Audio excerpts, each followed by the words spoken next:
सभी श्रद्धालु भक्त जनों को मेरा सादर प्रणाम है।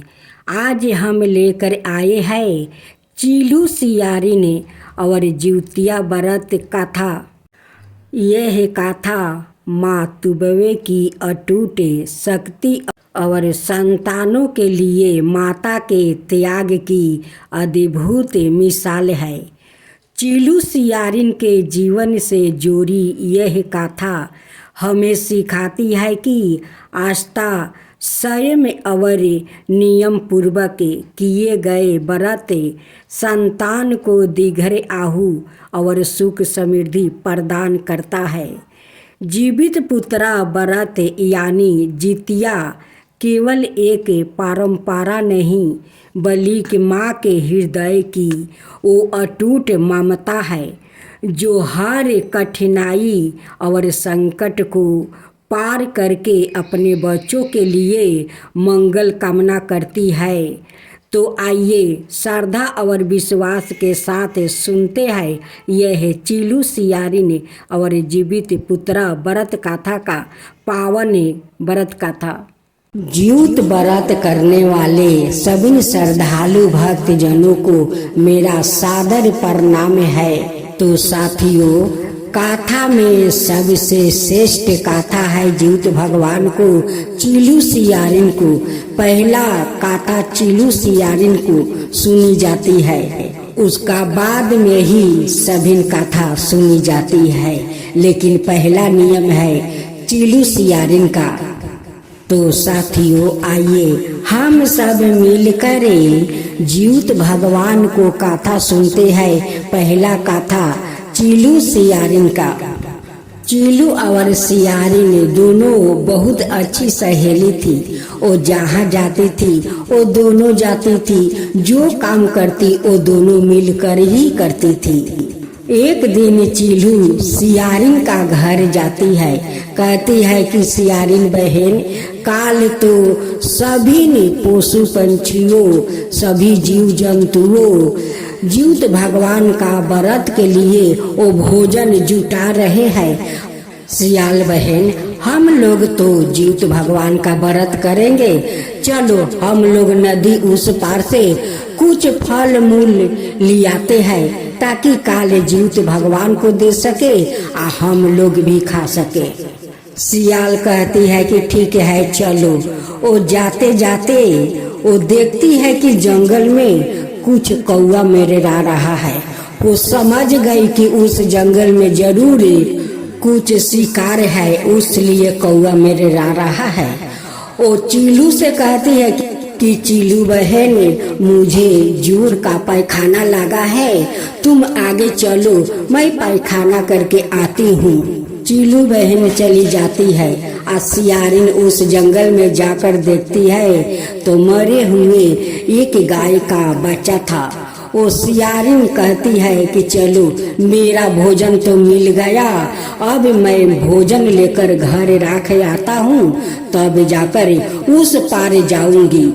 सियारिन एक जांघा तोड़ लेती है या पूरा पेट भर कर मांस खा लेती है, तब उस पार जाती है। तो चीलू कहती है कि सियारिन बहन, इतना देर क्यों लग गई, क्या खाई थी? कहती है कि क्या कहूँ चीलू बहन, कल रूखा सूखा खाई थी, उसलिए पैखाना नहीं उतर रहा था, इसलिए देर हो गई।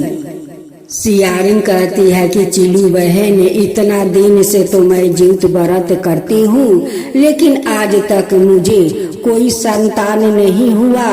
मैं क्या करूँ कि मेरा एक संतान हो जाए, मैं तो बाज हूँ चीलू बहन।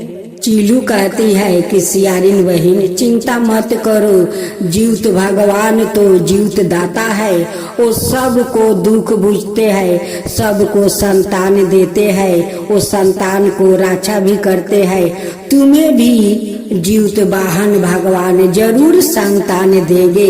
मेरा तो एक संतान है, मैं भी तो एक और संतान के लिए जीवित भगवान से विनती करती हूँ। तुम श्रद्धा भक्ति से जीवित भगवान का व्रत करो, जरूर तुम्हारा मनोकामना पूरा होगा।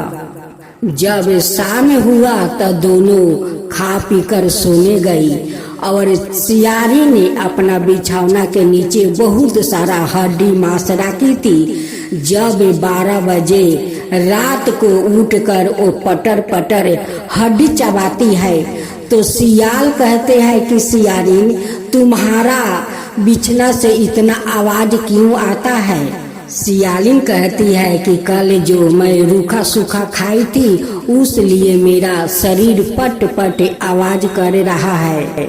सियालिन सोचती है कि कल तो मैं 24 घंटा उपास रहूंगी तो मैं तो 24 घंटा उपास नहीं रह सकूंगी, उस लिए कुछ मांस इस बिछना के तले रख देती हूँ। काल जब 3 बजेगा तो उठकर मांस पूरा पेट भर के खा लूंगी।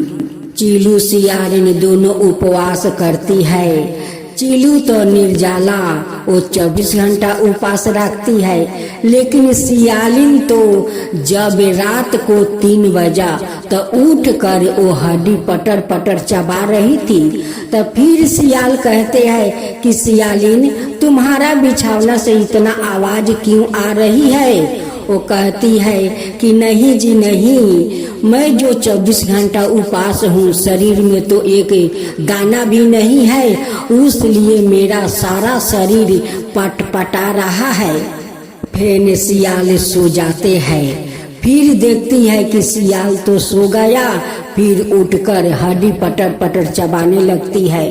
फिर सियाल कहते हैं कि क्या तुम्हारा बिछौना से इतना आवाज क्यों आते हैं? तुम्हारा इतना क्या हड्डी सूख गया है कि तुम्हारा हड्डी पट पट बाज रहा है?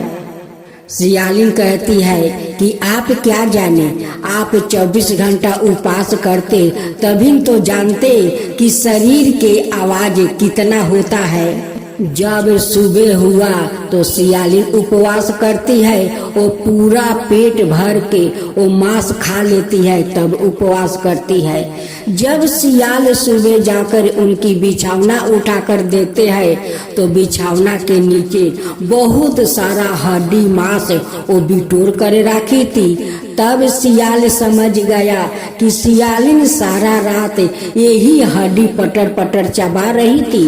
और जब मैं पूछती हूँ तो कहती है कि मेरे शरीर पट पट बाज रहा है।